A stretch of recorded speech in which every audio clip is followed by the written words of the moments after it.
Oh, very good. I have renamed it. Hi, perfect. I think we are live. Hello, everyone.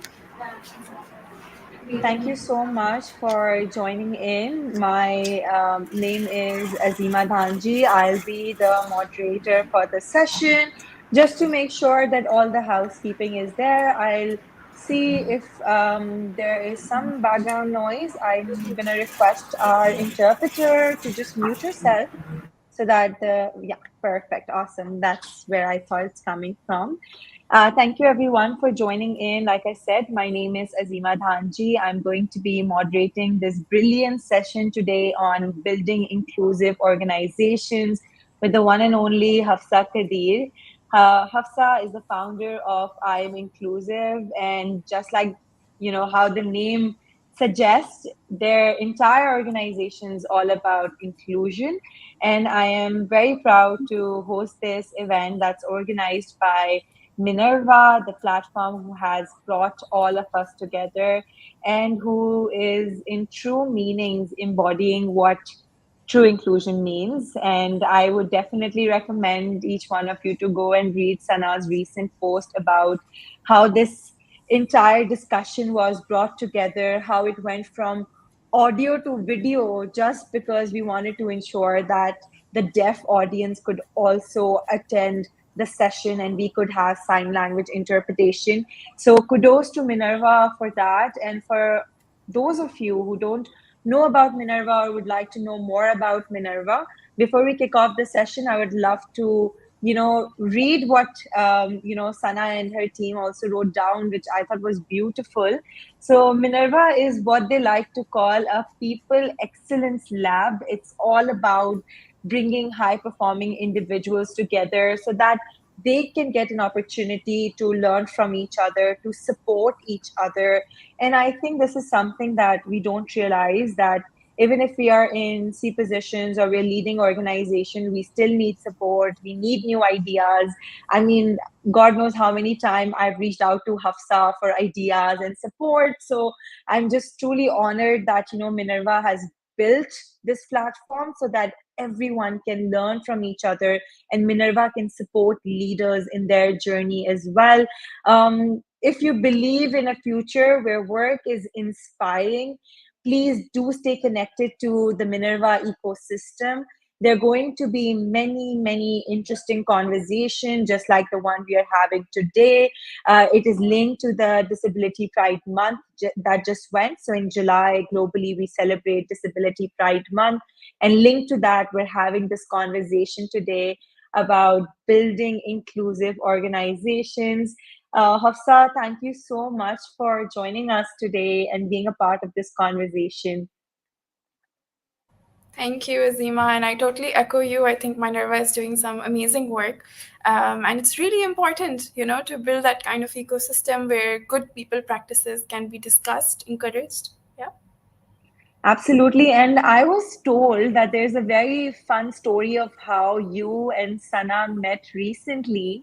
And I think was the first step of this conversation. And correct me if I'm wrong, but you guys met in Dubai when Sana was visiting. And apparently, you yourself had taken one of Minerva's session back in 2011. So about 13 years ago, and such a crazy small world, how people meet again, how world brings people together. I'm correct with the facts, right? I think यही मुझे बताया गया था. हाँ. Yes, yes, yes, you're absolutely right. And actually, मुझे भी वहाँ पे, when I met her, then I realized, I was like, wait, actually, I have taken a Minerva session when I was still in my internship era. I had gone to take a workshop from them. I think they were hosting a full day workshop on upskilling at that time. So think about that coming full circle, right? I was looking for things that were happening in Islamabad, which would help me to kind of, grow my skills. And I had found Minerva back then. So it's been here for a long time, which is a very legacy rich And organization. you get to come and like inspire others, just how Minerva and the folks inspired you like 11 years ago I or feel like we're more. right. We keep like putting that forward, like sharing it forward. So I feel Minerva has really planted that seed there, and it has led to so many amazing things happening. Well, I'm so glad that that encounter happened and that you took out time to be here and to talk about inclusion. And, we're going to touch upon DEI and the work that you all have been doing in the UAE. But before that, I would love if you can also tell our audience more about I'm Inclusive and about Hafsa, who you are.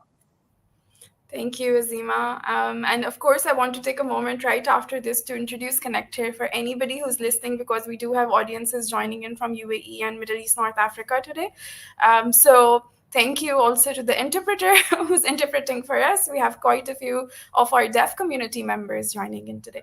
So I'm Inclusive, which is an organization that I founded alongside my brother. My brother's name is Ahmed.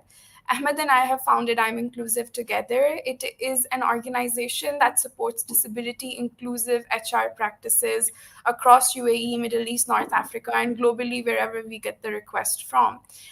We are working primarily on making sure that employers are ready to hire people with disabilities into the organization, because we really find that this is a skill for HR to know how to be disability inclusive.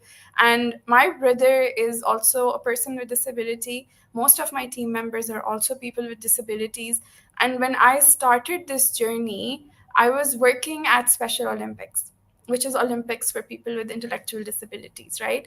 So I have event management primarily and project management as a background. And I ended up in Special Olympics because I was working on the Abu Dhabi Games that were taking place end of 2018 and 2019, most of it. When I started doing that kind of work, it really was close to my heart. And I didn't realize how much it meant to me till I was on ground and interacting with all these athletes with intellectual disabilities. And I was realizing like what we're building is really powerful. But if you have a person with disability at home or somebody that is close to you, I feel like I call it the inclusion magnet. You already have it on you. You just, if I don't know when it activates along the line, but at some point, I think that whisper becomes really loud that, this is something, you need to do something about it. And you should be the change you want to see, right? So for me, it was very obvious that I was seeing Ahmed grow up. And I was thinking, like, okay, Ahmed is a very talented person. He is a copywriter. He proofread books and he really enjoys like writing. He was even writing music at that time.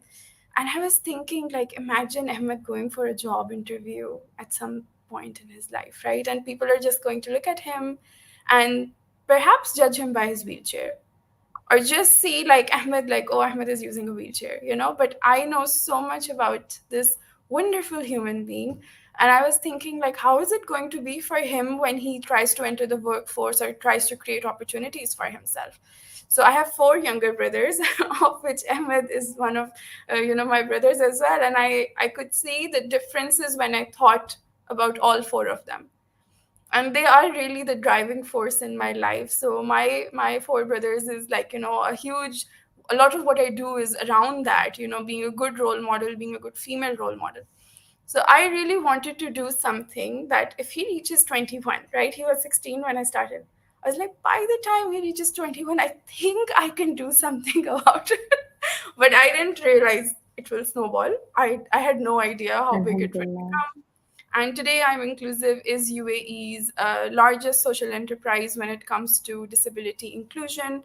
We have our offices in Abu Dhabi. We work across all 7 Emirates. We also support a lot of Middle East, North Africa hiring, Egypt, Saudi Arabia, and we're running projects as well in South Africa. So we have lots going on with a very good team of, like, 15 people now full time.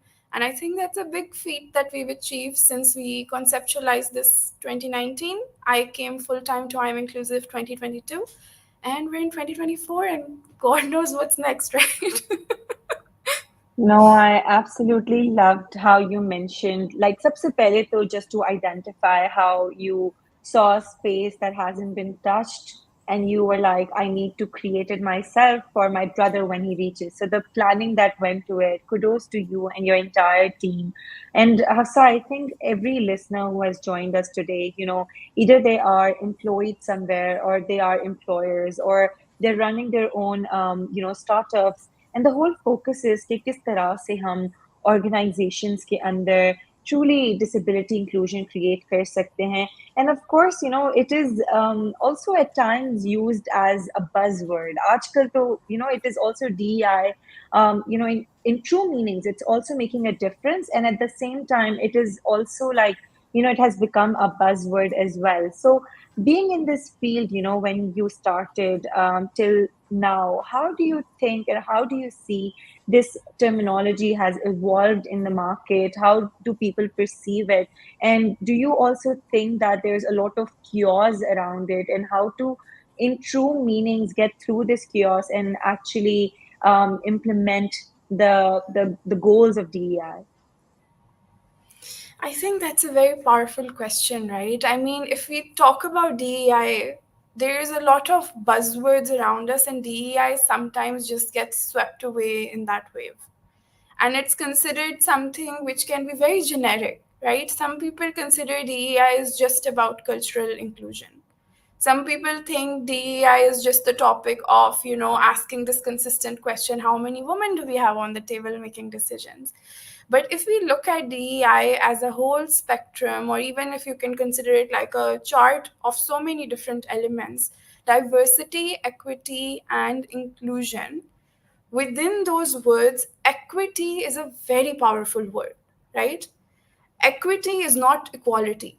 Equity is not saying that I am going to give the same benefits to all of my employees, or I'm going to make the same decision for everyone and it's going to, it's one size fits all. Equity is saying that equality is giving everybody the same thing. You can write on your job post, we offer an inclusive culture for everyone, we welcome everyone to apply. But equity urges leaders to actually become a better version of themselves and hold themselves accountable. I'm sure you can relate to this as well. We have organizations which are leading by the name of inclusion, or we're working on organizations becoming more inclusive. But how many times have we deconstructed our idea of what inclusion really means and then rebuilt it all over again, because times are consistently changing, demands of the workforce are completely changing, and we cannot just stick to our narrative in our head and say, okay, this is what I think equality means and this is what I want it to mean for my team. So equity is a two-way conversation, and equality is a one-sided decision. You can decide everybody is going to be equal in your head and you can lead with that approach, or you can say, you know what, I really want to build an equitable workforce. Then you're going to have to study the people that are working with you, and you're going to have to provide them the adjustments they need to be productive. This includes working moms, this includes your pregnant employees, this includes people with disabilities, this means cultural inclusion, religious inclusion, this means, all the different kind of maternity leaves, paternity leaves that we take into consideration. This means truly thriving workforces where people are heard. And that is never a one-way decision. That has to be a Absolutely. conversation, right? So this is so much more about the leadership style than people understand. And I do feel that, yes, it ends up becoming a buzzword, but to everyone who's joining, I'm really happy that you're joining into this conversation. It means you're taking an approach of curiosity to this topic.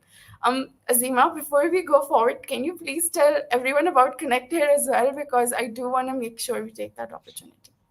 I think, no, thank you so much. And I think Hafsa is so right about the two-way conversation and the additional accommodation to make sure that everyone can work in an equitable environment. And, like persons with disability always say this statement, ke, nothing about us without us. And I think that statement is so powerful that if you want to truly, truly build a workforce where everyone can work on their maximum potential, you need to include, you need to have two-way conversations, and you need to see कि किस तरह की accommodations can empower them. And I think it's also very important to highlight that all of us in our lives, either we are people with or without disabilities, or regardless of our genders, we all are, getting some sort of accommodation on a regular basis that helps us to perform better. And I think it is the need of, mainstreaming and normalizing things so much कि किसी ने मुझे एक दफा कहा था हफ्सा कि ना अजीमा, आपको पता है कि आप glasses पहनती हो, that's also an accommodation in your life, because you know you can't see properly, which is why you wear glasses to be able to see and perform better. So accessibility and accommodation is as simple as wearing glasses, and normalizing it so much कि we never think that it's out of ordinary और बहुत मेहनत करके कुछ achieve किया जा रहा है.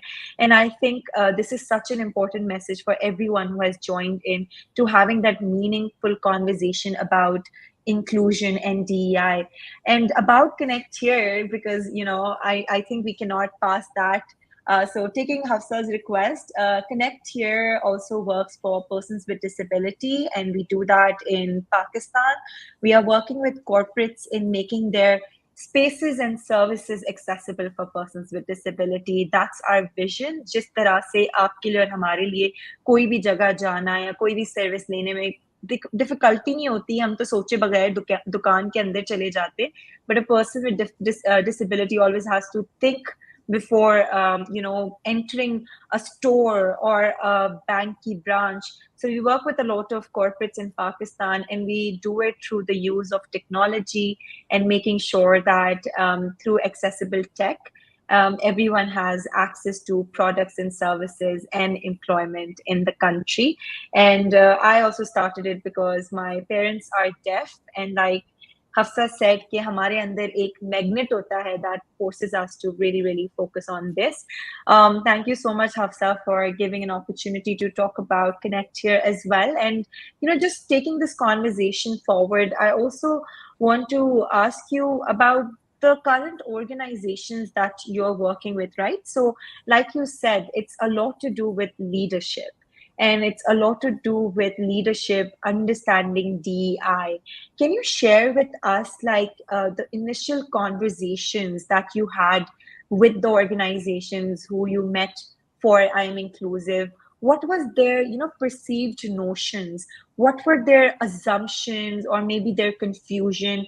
Or how did you help them navigate through it and show them a path where their organizations can truly become inclusive? Do you think they had bias in their hearts that persons with disabilities cannot work in their organization, or was it the other way around? Well, I think it depends organization to organization as well, right? There are some organizations like Minerva, right? We don't have to have 500, 1,000 people on the team, but we can still from the get-go start thinking, okay, how will I make this the most inclusive workplace? And I will plant that seed from the beginning, and I will do something right in this workspace, right? There are massive organizations as well who have the budgets to invest, make long-term plans, strategies to make sure that they can build disability inclusion into the workforce. And definitely there's a huge chunk of organizations who have never been introduced to the concept. And people with disabilities have so many different terms. In the UAE, and I do love this, that we recognize people with disabilities as people of determination. And I have been living in the UAE now for 11 years. So in this country, the term was coined because the focus had to shift to the achievements and capabilities of people with disabilities. And people with disabilities is a term recognized by the UNCRPD, persons with disabilities, individuals with disabilities, people first language. So that's absolutely fine to use as well, right? Every country has its story. But I do remember in the very start when I would say, let's work on people of determination or people with disabilities, either people would think I am just talking about people who are enabled by a wheelchair, or they would say, what do you mean by people of determination? And I think I didn't realize that we would end up becoming the organization who leads this, drives this and pioneers it into sharing it across UAE and MENA, that look, this is what it means, this is what we're going to do, this is why your culture needs to change. But I have found that most employers who could not go into this immediately or were not willing to take up the learning immediately on disability inclusion, they had a fear of unknown.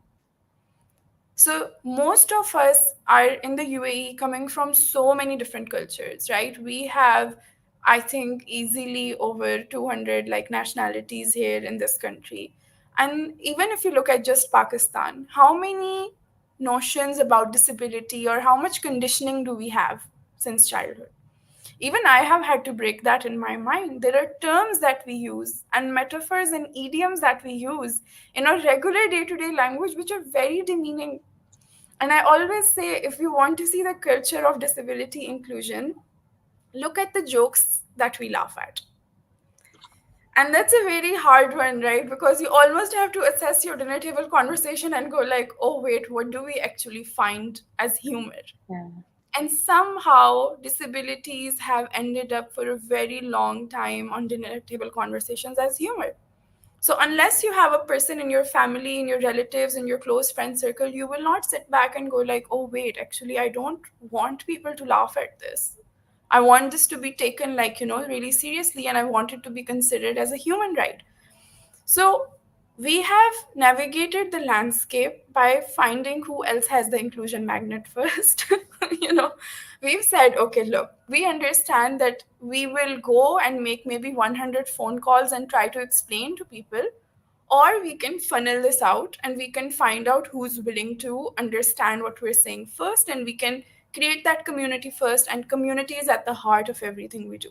So Yeah. in Pakistan, I remember HBL was one of the first ones who started working with us. And I found that amazing because they really went out to make effort. And I know they're working with multiple organizations on, ensuring they're accessible, inclusive, everything. And in the UAE, we've had some amazing supporters. We have a large, gigantic community here. We cannot work without them. We work with a lot of women led networks here. And that's the thing, right? Disability inclusion merges with diversity, equity, and inclusion. So there's a list that I can share after our call. I will not mention all of them. But most importantly, the government here also boosted our efforts a lot. And Yeah. most recently, I think it's been a week and a half or 2 weeks now, we've just received the UAE presidential honor for the work that we're doing as well. And thousands of people across Middle East have been celebrating that because we all realize it's community work. So community Absolutely. first and find the inclusion magnet on other people has been our primary approach. Yeah.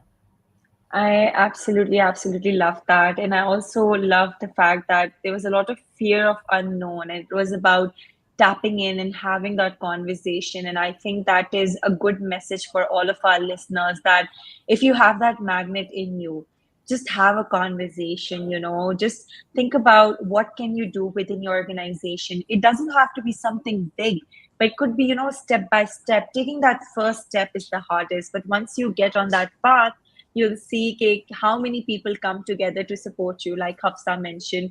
And Hafsa, just with that, we would also love for you to share with our audience that what are some of the trends and insights that are currently shaping the landscape of workplace inclusion? If you can share some trends, insights, ideas that's working out in the industry right now.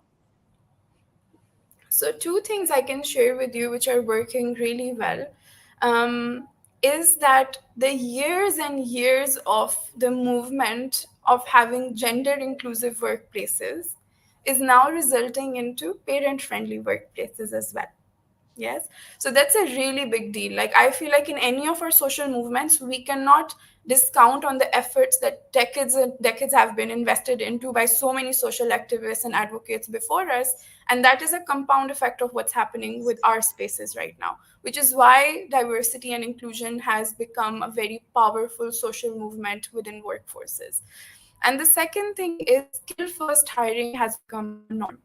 So we are noticing now that corporates and especially businesses and small medium businesses are willing to hire people with disabilities or different genders as long as they can perform the task, they can meet the deadlines, they can execute.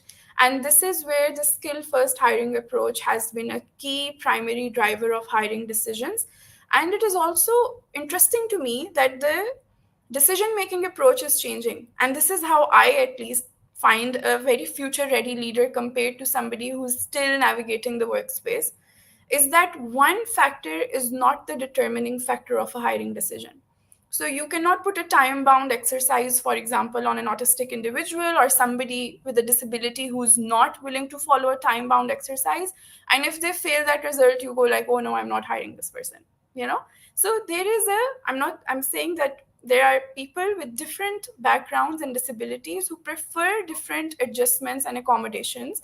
And there could be a person who's living with autism and who's willing to do time bound exercises. There could be someone who mentions to you, I don't want to do it.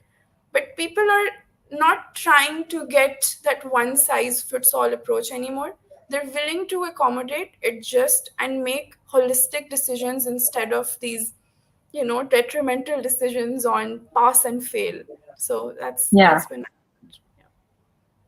I think that is so interesting. And Hafsa, onto that, can you also share some of the common, things that organizations get stuck with? I wouldn't say that mistakes organizations make, because I feel mistakes are very, hard word, but I would say some of the, hiccups that the organizations face in this journey, or some of the challenges that these organizations face in this journey.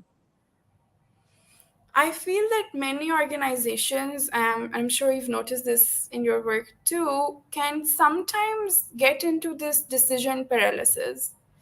Like, if you don't have inclusive infrastructure completely ready with you, it doesn't mean that you don't even interview people with disabilities, right? You have to meet people to understand people. You cannot just be like, oh no, my building is not accessible, I don't have a wheelchair ramp, I'm going to wait till Q4 of 2025.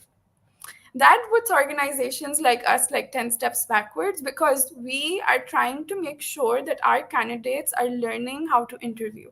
This is a very important skill on its own. There are so many, content, there is so much guidelines for people on how to apply to jobs, how to interview. And we always encourage our peers to go right in their job search journey. We say, go to the interview, it's a practice. But organizations who are facing this, inertia, they're not even letting that opportunity come through to for people to practice their interview skills.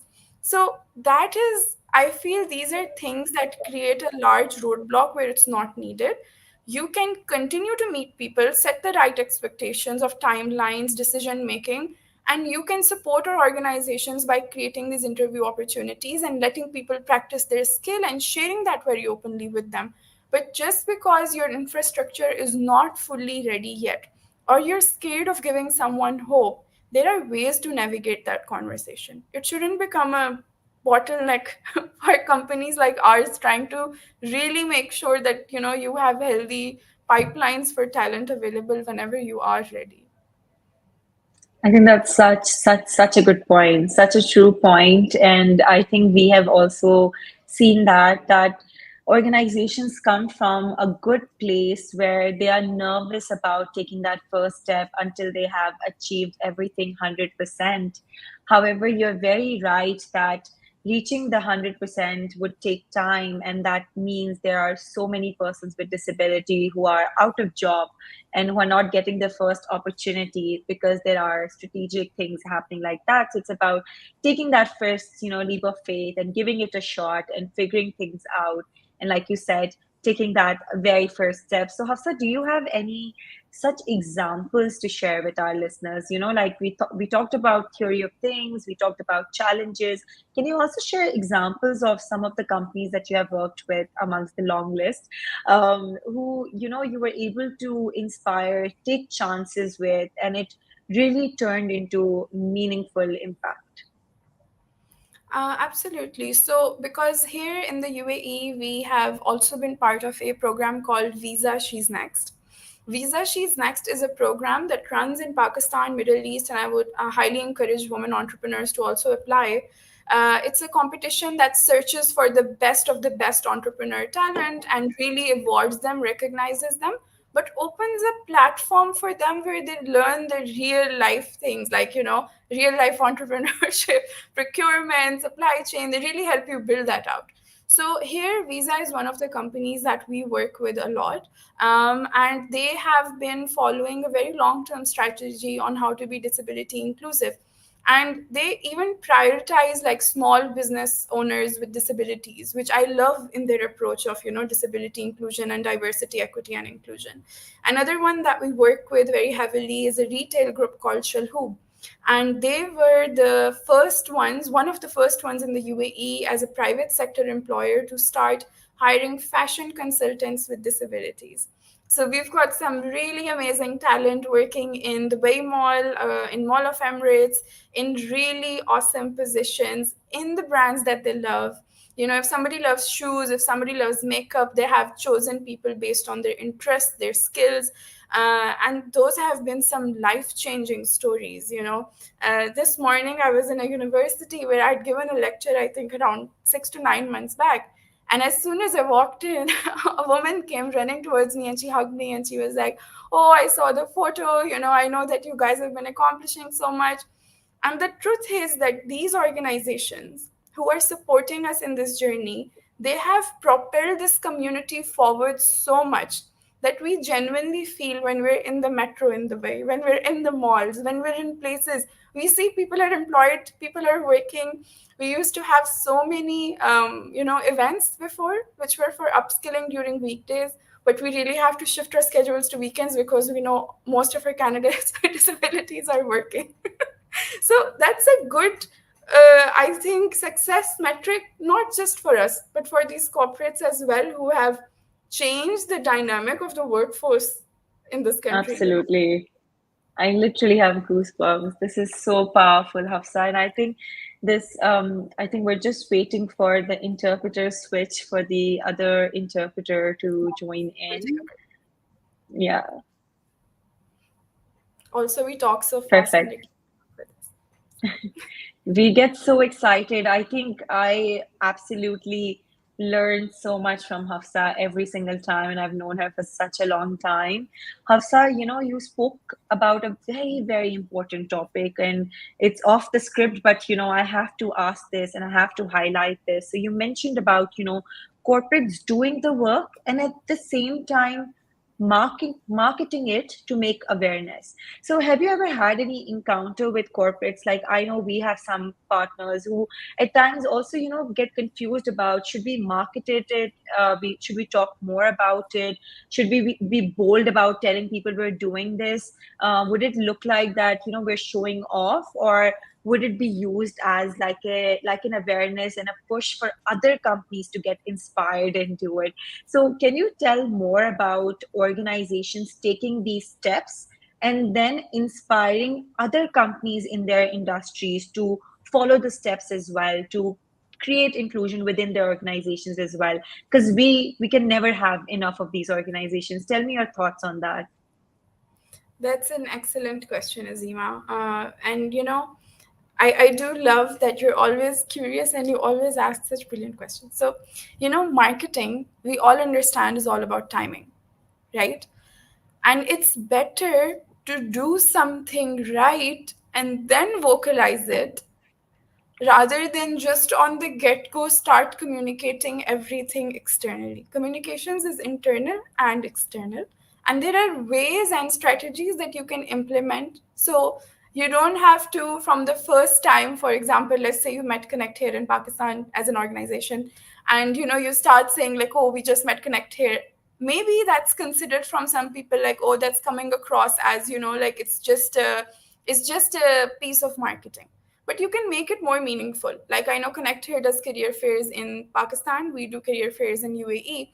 So if you join a career fair, right, we already have a marketing plan for companies. So you can pitch into that if you're on an early stage, instead of again going into the decision paralysis on, oh my god, will we talk about it, will we write it out, will we not write it out.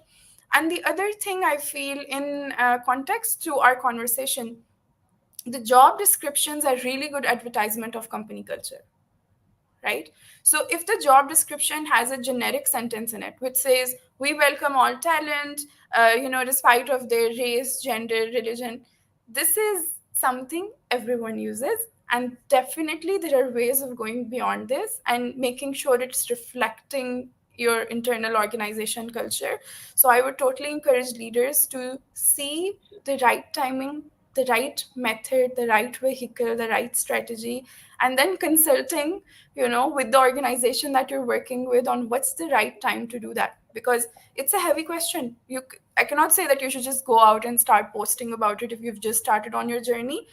Because yes, there is a huge debate in the global disability inclusion community that it can come across like a gimmick, and it will if it's not reflecting the actual genuine effort as well. Absolutely. And I think you're very, very right. Like, if you are genuinely working on it, then don't get in that decision paralysis, but make that announcement, share it, and inspire others in your industry.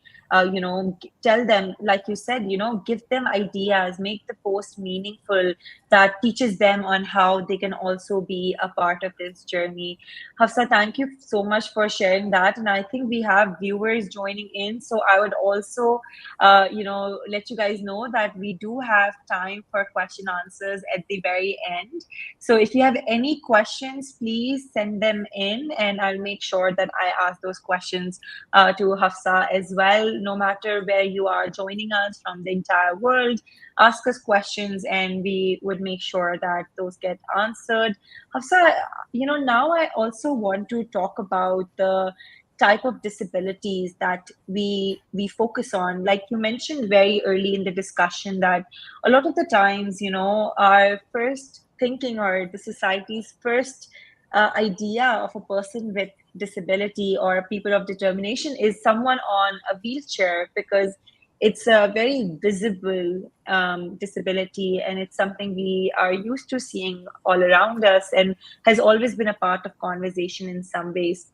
However, there are disabilities that are hidden, that are not, visible, or there are also a lot of disabilities that are categorized under IDD. So, can you talk more about how I'm Inclusive is also focusing on, hidden disabilities, and now that there's a huge growth in mental health awareness as well, and people taking care of that, noticing that everyone's, there's a whole concept about neurodiversity, and how every single person, everyone on this call, you and I, we all are so different. And then it comes under, there are some, intellectual development and disabilities, IDD. So can you share more about how I'm Inclusive also focuses on that group, or makes them a part of conversation in this journey, especially the disabilities that are not visible? Thank you, Azima, for sharing that. And 71% of people with disabilities have invisible disabilities. So you cannot see someone and immediately tell that they have a disability. It's not visible. So the only way that they can be included in a workforce is if they feel comfortable enough to disclose in an environment, or if the workplace is generally inclusive, or depending on what the relationship with their manager is, right? When we say neurodiversity, neurodiverse means different ways of understanding and processing information, which I can share a very simple example of how we're all in the classroom, right? Some people cannot sit for too long, including me. Some people must have a video to watch to learn. Some people have to write to memorize. These are all different ways of processing information. So it's not something completely out of the ordinary to say that, there are so many people who are neurodiverse within a workforce. But most likely, organizations will not know about the people who are living with invisible disabilities. And we consider it a very good journey point when people start voluntarily disclosing disabilities, because maybe they saw a leader disclose, maybe they saw that their manager is encouraging the easy disclosure of disability.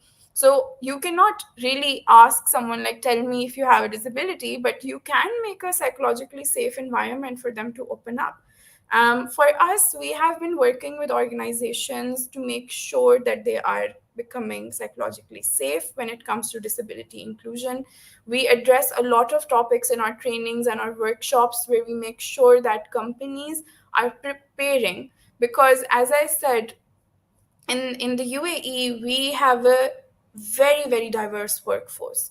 So there is so much different kinds of cultures that you're getting used to.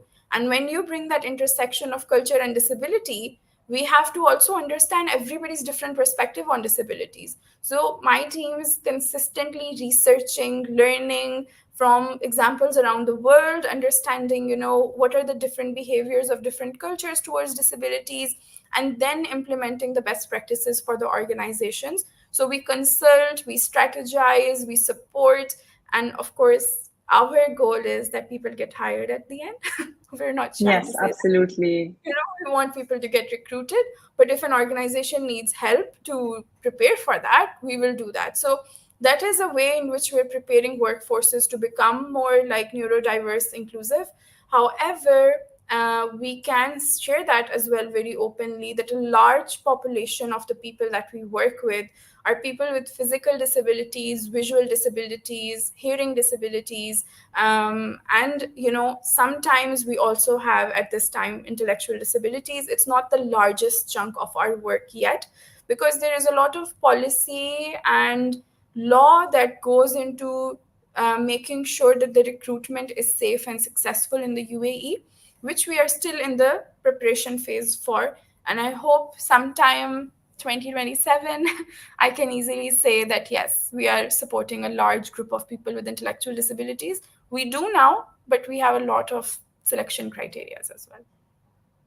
Absolutely. It's like we said in the beginning, it's like one step at a time, but trying to diverse and expand. And I think anyone who is listening to us right now, if you have any work that you do with neurodivergent people, or if you have interest, do reach out to, Hafsa and I, because it's all about collaborations and furthering the work and learn from each other. And I think Hafsa, very, very linked to what we are discussing right now.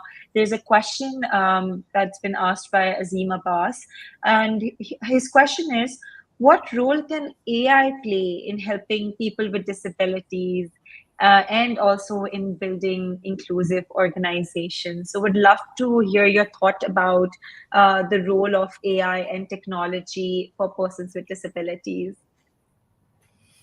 That's a great question, and I've spent the day yesterday with one of our Braille experts. So a person with visual disability who was reading Braille and telling me, how to translate it from English Braille. And I learned that lots of people with visual disabilities are now just using apps like ChatGPT to upload the image and then describe it to them with the voice.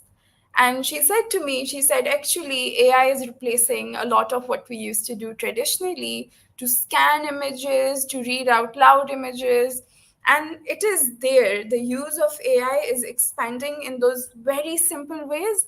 And then in those very extensive ways where recruitment platforms have AI enabled, shortlisting as well. So the use of AI across all industries is very, very present.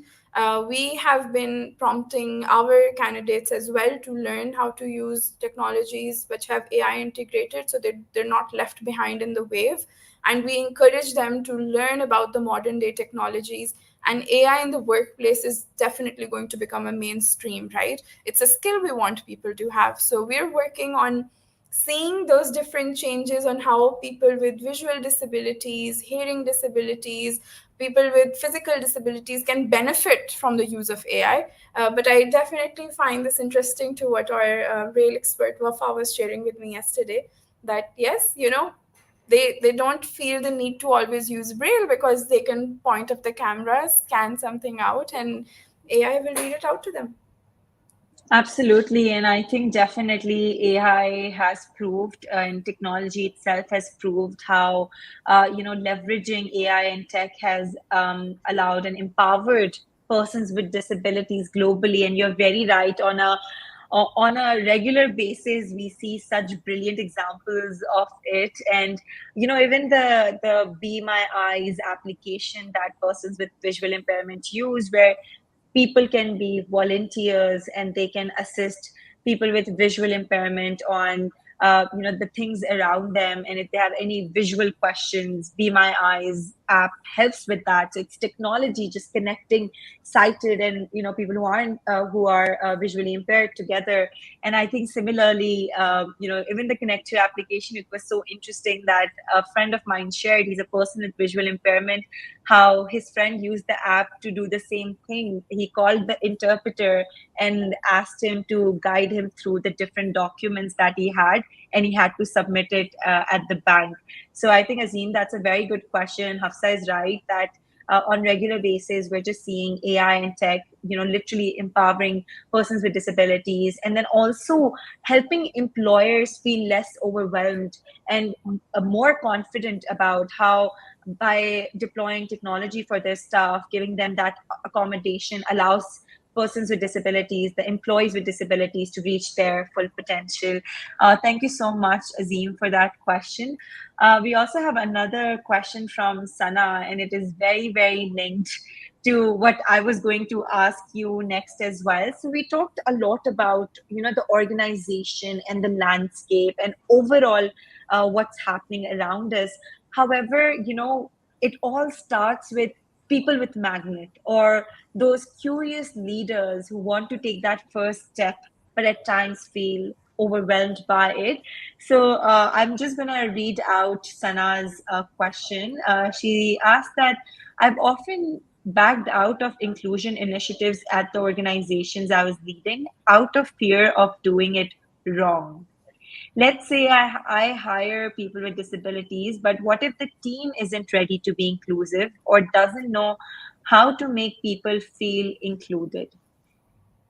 I'm so sorry. I'm just going to ask the person to remove the subtitle, the text, because the interpreter is getting covered. Yeah, thank you. So Sana is saying, let's say I hire people with disabilities, but what if the team isn't ready to be inclusive or does not know how to make people feel included? The simplest things like these. So I'm wondering if there are certain steps, like the right sequence of steps that you suggest. What should we do before launching any major initiative? So if you have a pathway that you can recommend to leaders that they can take in this journey. Powerful questions, Anna. This is a twofold kind of a solution as well. So, as a general pathway, an inclusive culture, a generally inclusive culture where people are heard, there are regular manager check-ins, managers are not shouting at their employees, you know, managers and leaders are taking accountability of their actions, there is less ego in the workplace, more ownership of each other's feelings, no microaggression, or at least minimum microaggression, people are not overwhelmed.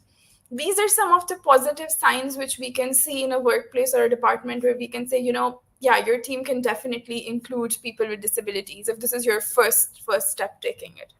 If your team is not ready for it, you have to, of course, educate them on the piece, right? So, like we were sharing earlier, Azima's organization, for example, started with working with deaf individuals and then expanded out into helping so many people. For us, we primarily, I think, supported physical and visual disabilities, and then we spanned out into supporting more people. If we're not educated on every different kind of disability, one, we could miss on understanding if we already have people with disabilities in the workforce, invisible disabilities, or um, we might be in a situation where people are not relating the concept to themselves enough, right? So the question that leaders need to ask themselves is, if you acquired a disability, do you know what your organization offers you as support systems? This was a very starking question, which actually led me to move full time to ImInclusive. So, my mom was visiting me in the UAE from Pakistan, and she acquired a temporary disability. So, it was supposed to be a tour, it was supposed to be, like a fun trip that my mom was coming here for the first time. And while me building these practices for everyone, I really had a moment to sit with myself and also go like, I know how to share inclusion and disability inclusion with organizations. I know how to make them implemented. But when it reminds you close to home, when it comes to yourself, like, yes, my brother is already a person with disability, but it's something I am used to now, right? But this situational disability, temporary disability, this is not something that you can say will never happen to anyone. So the leaders should start asking themselves, what if this happens to me? Am I going to switch to work from home if I am not mobile enough to go to the office for a while? What am I going to do in that situation, right? Or sometimes think about your team, visualize it, and go like, okay, what if one of them, like we plan health and safety procedures, what if one of them came to me with a challenge at some point? What solutions do I have to offer? Do I have policies that support people? Will I be in a decision where I will say, well, I cannot absolutely work with you, but then you need to be fair in your expectation setting with team members on where they stand in the organization? That question has helped me a lot, and I feel like it helps leaders a lot to navigate what is the process and how immediately they need to follow a process and plan, and set up a timeline. But educate people that disability is not just something that is happening to some people somewhere, and it is not about us. Disability is about us, it's about me, and it's about me in a way where if I am an ally in my role, I cannot say that me as Hafsa, if something was to happen, am I ready for it? Am I ready to understand that I work 9 a.m. to 7 p.m. at some times, but maybe at some point, if my body and my mind is not allowing me to do that, how will I cater to myself? So we're building this for ourselves, and we should be very reasonable and open in accepting it. And I think that helps navigate. Absolutely. I think you are so right. Just putting yourself in their place and just asking that question, that reflection is so important and it is so strong. And like Hassan, so if I do it individually, I ask that question to myself, how can I inspire the people around me, the people within my team to follow similar steps? So the listeners who have joined us today, how can they inspire the other people in their team to also be a part of this journey, to join them as well, to expand or spread their magnet? Like, what would be your key suggestion for that? I would definitely say, start with those smaller introductions, like take a sign language workshop from ConnectHear, try to understand some different initiatives that are happening in the community, introduce yourself at least. I think there are some Down syndrome clubs locally in Pakistan as well. You can partner with them, spend a day with people, meet people, have the exposure to yourself first. For me, I visited a school in Islamabad when I was very young. So I was in school when I went to a community center for people with disabilities. And to this date, I remember that was my first exposure of meeting lots of people with disabilities and understanding that I don't know everything yet. And I think that sparked my curiosity as well. I could have just limited to saying, well, I have Ahmed with me and this is what I'm going to explore. But I wanted to meet all kinds of people. So, hoping you have already curious people on the team, ignite their curiosity by introducing them to mini initiatives, do some tiny exercises, activities, see who's more interested, uh, work with that, and take it from there. Absolutely. I love that. And I would like to highlight over here because we're joined by, leaders and employers and employees in different organizations that, like I said, in July, globally, we celebrate Disability Pride Month. On 23rd of September, which is coming up, we celebrate International Day of Sign Languages. On 3rd of December, we celebrate International Day of Persons with Disabilities. There is also Autism Awareness Day. So there are a lot of these days that happens throughout the year. I think it's a great opportunity to share these days with your organization, talk about these days, bring other organizations to yourself, or go and visit schools of persons with disability. I think Hafsa is very right that that initial exposure is very, very important. That research, igniting that curiosity is very, very important. And Hafsa, with that, Sana also asked another question. I think what she's trying to ask is that, is there a guidebook on how to be more mindful, more open? How is there a guidebook that can push us to think that, is this inclusive or is this not inclusive? Or, for example, when employers are interviewing people with disabilities, being mindful about what sort of questions are okay to ask or they're not okay to ask. So, is there something that can help people in this journey be more mindful about these things? Absolutely. There are lots of guidebooks and guidelines from the United Nations, which I feel like we would be great post resource to add as well. But again, as I said, it depends on the organization's journey. So we do curate these workshops for interviewers, for companies on how to be more disability inclusive. But in terms of a general guideline, I feel there is a lot of resources that the United Nations has published over the past years on how to interview, what are some of the questions you shouldn't ask, what are some of the questions you can ask. And most importantly, I saw that many HR members trained by doing, right? So you can even do like a role play within your organization and see and ask the question and see, does it sit right? I think that's a very good thing to do internally, just maybe ask the questions to each other that you normally would in an interview, and think about it from the perspective that, does this feel right to ask? An example is like asking, are you going to be taking regular medical appointments?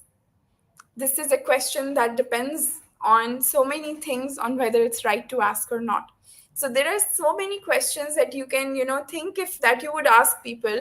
I remember one question that used to be very regular before we all understood inclusivity. People used to ask women who were interviewing, are you going to get married soon? This was a very interesting question, and I think it has transformed over time that we don't ask people that anymore. I'm not saying us as I'm inclusive. I think generally as the HR landscape, we've understood that this is not an appropriate thing to ask people. So there is a do's and don'ts set. There are some great learning resources on our blogs on iminclusive.com as well, especially on language that is good to use and not. But other than that, there's also a lot of detailed UN guidebooks, or you can take up a customized training for your organization as well. Absolutely. I think taking help from external organizations in this journey will help you feel less overwhelmed as well. There are so many organization schools that are willing to be a part of this journey with you. And like Hafsa mentioned in the beginning, that these things should not stop you from becoming inclusive. These things should not force you to get into that, decision confusion, what to do, what not to do. But it should push you to take that first step, to take that first interview and learn as you go. We always tell all of our partners that, although we say persons with disabilities because of the UN, and in UAE we say people of determination, however, when a person comes to you for an interview, it is the best to just ask them if they prefer being referred to a terminology, or would they just prefer to be referred by their name, right? So it's so much learning. And I think we always say the golden rule should be to ask. And we shouldn't be scared from asking, from learning, from improving our knowledge of being more inclusive ourselves. Although, like, I have been working in this field and I'm talking on Hafsa's behalf, but we have been in this journey, but we still learn on a regular basis, and we try to amend and correct things as we go, because at the end of the day, it is all about people with disabilities and nothing about them without them. With that, Hafsa, any last comment that you would like to give to our viewers, listeners? Any last thing you'd like to share? I do want to say that the work that we're doing, I think the work that we're doing in social enterprises, social businesses, businesses for good, and in disability tech, which is a term that Azima taught me last week, right? I think that it's really important to acknowledge our team members. We've got lots of team members with disabilities who kind of uh, help us to come into these positions and be good allies and hold ourselves accountable. And so I really do want to thank, the people who are working with us as partners, corporates, the team members in HR who are rolling up their sleeves and learning about this and saying, like, teach me, I want to learn more. Where do I learn more? I think it's so important because that to me means that we're becoming a little bit more human. And I feel that we need a lot of that right now in the world. And I'm just really glad that we get to do this work and we get to spread that message of becoming more human, more aware, and always learning awareness ourselves as well. So, yeah, that's it. Absolutely. Thank you so much, Hafsa, for highlighting that. Kudos to every single person who became a part of this journey and said, if no one else is doing it, doesn't mean we cannot do it. Thank you so much, Hafsa, for taking out time and being a part of this conversation. I think there are many other questions that are also coming up. I would request you to please get in touch with Hafsa. She's very accessible on LinkedIn as well. So just drop her a message. And regardless of where you are in the world, even if you're in Pakistan, if you want to work with them, or if you're in you said North Africa, Middle East, and the UAE, right? So all three regions, reach out to them. And even if you're beyond these regions and if you have questions, reach out to Hafsa, reach out to myself, and we would love to be a part of your disability inclusion journey. Thank you so much, Sakib and Hiba, for interpreting today's session. And thank you, Minerva, your team, Yusra, Usra, I always confused between her names, Sana, everyone who put this together and who were so open to learn about how to make this session inclusive as well. Thank you so much, everyone. Please do listen to it, give your feedback, and get in touch with Hafsa for the rest of your questions. Take care. Allah Hafiz. Thank you, Azima. Thank you. Thank you, everyone.